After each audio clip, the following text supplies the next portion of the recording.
পরবর্তী অঙ্ক mx² plus nx plus l সমান 0 এই সমীকরণের মূল দুটির অনুপাত r হলে দেখাও যে r plus 1 whole square divided by r সমান n square divided by mn। প্রদত্ত সমীকরণটি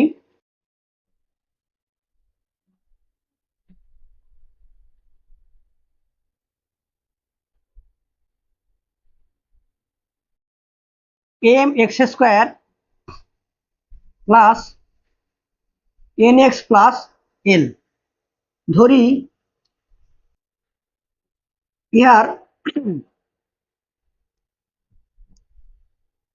মূল দুটি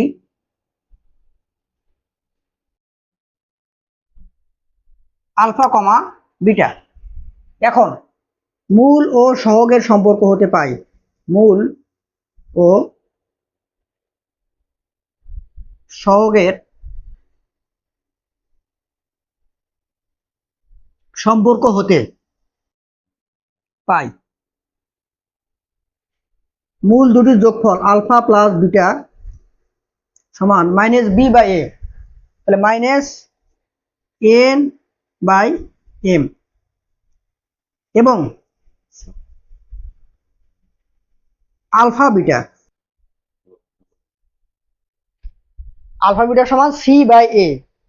তাহলে এখানে সি কত? সি হলো এল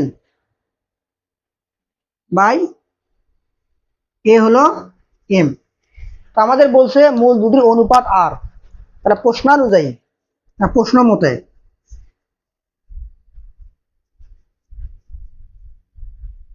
আলফা ইস টু বিটা সমান আর, বা আলফা বাই বিটা এই অনুপাতের মান বলছে আর।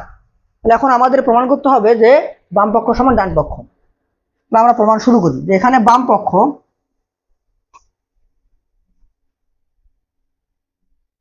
সমান r plus 1 whole square divided by r. তো আমরা আর এর যে মানটা এখানে সুন্দর করে বসাই দিই।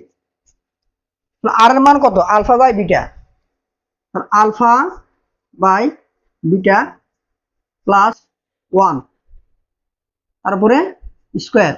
ওকে, আর নিচে আমাদের আর এর মান কত? Alpha by beta. তো আমরা এটাকে লসাগু করি, তাহলে বিটা লসাগু করলে উপরে কত হবে?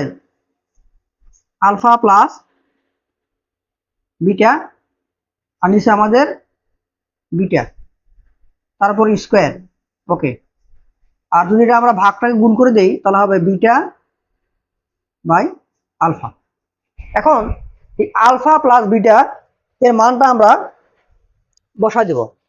এটাকে আমরা একটু ভেঙে লিখি, দেখে লেখা যাবে যে alpha plus beta whole square by beta square into beta by alpha.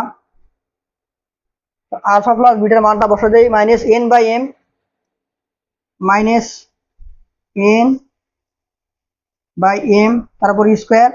আর এখানে একটা বিটা, এখানে একটা বিটা কাটা যাবে, তার নিচে থাকবে শুধু আলফা বিটা। আচ্ছা, এই মানটা আমরা পরে বসাই দিব। আচ্ছা বসাই দিই, তাহলে এখানে হবে alpha beta.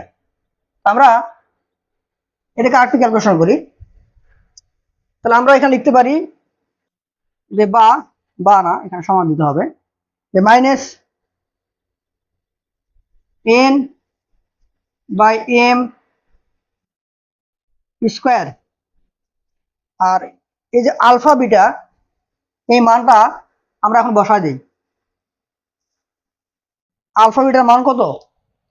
L by M, L divided by M.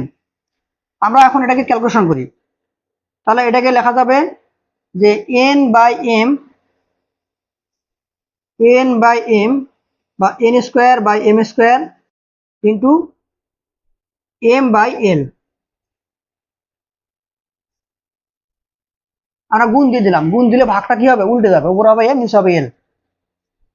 ওকে, তাহলে আমরা এখান থেকে কি পাইলাম, তাহলে এখানে দুটো এম আছে, উপরে একটা এম কাটা যাবে, তাহলে উপরে থাকবে কি শুধু এন স্কোয়ার,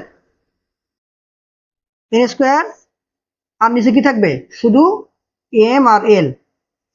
তাহলে আমাদের কিন্তু ডান পক্ষ তাই আছে, তা আমরা এখানে লিখতে পারবো যে ডান পক্ষ সমান ডান পক্ষ। আমরা প্রমাণ করে ফেললাম, এটা প্রমাণিত।